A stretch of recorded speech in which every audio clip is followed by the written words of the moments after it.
Born in 1967, Larissa Lai, a renowned American-born Canadian novelist and literary critic, skillfully explores the intricate intersections of race, culture, gender, and sexuality in her works. In 2002, she wrote Soulfish Girl, in which she delves into the complexities of romantic and sexual relationships among Asian women, providing profound insights into the contemporary diasporic experience. In this novel, the destinies of Noah and Miranda entwine, transcending time and space while eloquently addressing themes of race, gender, and sexuality. Noah's 19th century tribulations in China culminate in a reincarnation as Miranda in the year 2044 within the confines of Serendipity in the USA. From the perspective of these two characters, a transreading of the novel emerges. Based on the etymology of the prefix trans, a transreading of the novel stands for an analysis that goes beyond the explicit storyline. This transreading expounds upon the theme of the body, delving into how both the characters and the act of writing undergo catalytic transformations from transgressive bodies to transcendent ones. In both Noah and Miranda's narrative, the body is presented as transgressive. The incipit of the novel delves into a Chinese mythological tale that unveils the very origin of humanity.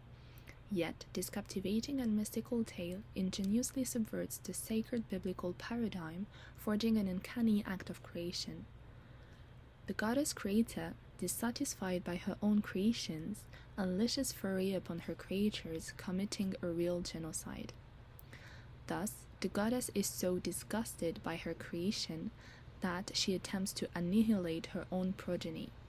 However, these corporeal yet imperfect bodies survive, defying the original rejection of their creator.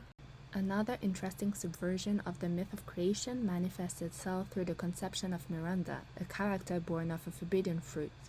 One day, Miranda's presumed father brings home a durian to please his wife, a fruit he found growing in the unregulated zone where law-abiding corporate citizens like him are not supposed to go. Consequently, the father trespasses societal boundaries by venturing into a forbidden locus. As Miranda's mother ingests the fruit, a miracle occurs, a pregnancy defying her advanced age. However, this miracle is tainted by a curse as Miranda's transgressive body bears a disease. However, the ultimate profanation occurs when one willingly trades their mother tongue to a new attractive and seductive language. Indeed, Noah trades her language for the one of the island she goes to. However, when she wants to return home, she is cursed never to recall her old language. Unable to communicate or to be recognized by her loved ones, she becomes an alien to her very own self. Language is more than a mere means of communication for Noah. It is her essence, her identity, her heritage. Losing it means losing herself and ultimately forsaking her own life. Thus, there is no possible in-betweenness. It is either belonging or being alienated. These dichotomies also leave their mark on the body, prompting us to ponder how the narrative transcends such biological binarity. First, this novel blurs the boundary between life and death. Indeed, the narrative dismantles the dichotomy between birth and death, placing them on a continuum. One of many examples is the death of Noah, who drowns before being reincarnated as Miranda. This particular example also deconstructs the deeply entrenched binary of the masculine versus the feminine, divesting masculinity of its quintessence, which is reproduction. In this narrative, women have a monopoly on both life and death. Not only do they kill to protect themselves, but they can also bear life without being impregnated by men. This enables the narrative to exclude men from the reproductive process. We men do not need men for pregnancy nor for pleasure anymore, as both Miranda and Noah explore their sexuality with women. Ultimately, the novel delves into the profound dichotomy between the human and the non-human. Evie identifies herself as non-human, saying, "My genes are 0.03% Cyprinus carpio, freshwater carp. I'm a patented new fucking life form." Larissa Lai artfully interweaves the notion of form and race within this sentence.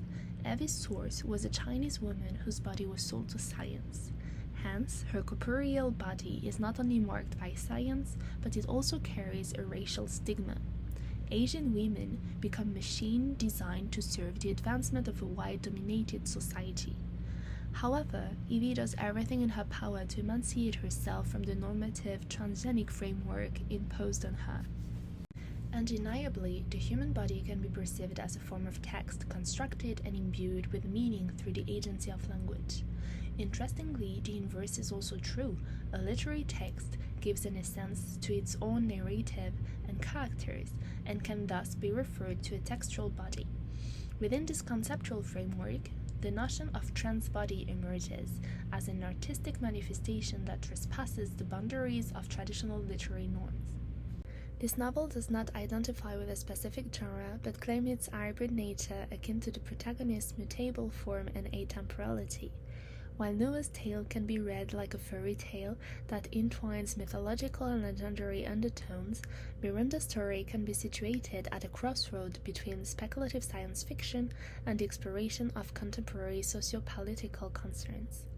The novel's hybridity extends beyond genre, as the author also adopts a palimpsestic writing style. The profusion of intertextual references and subversions turns this narrative into a presentation of what Gérard Genette calls transtextuality, which is the transcendent aspect of a text, defined as everything that sets the text in relationship, whether obvious or concealed, with other texts. Thus, this transtextual narrative engages dialogue with canonical sources such as the Bible, the Odyssey, The Little Mermaid, and even Frankenstein. This intertextual tapestry generates a captivating mirroring effect that accentuates the author's audacious endeavor to forge a transformative and boundary-breaking form of writing.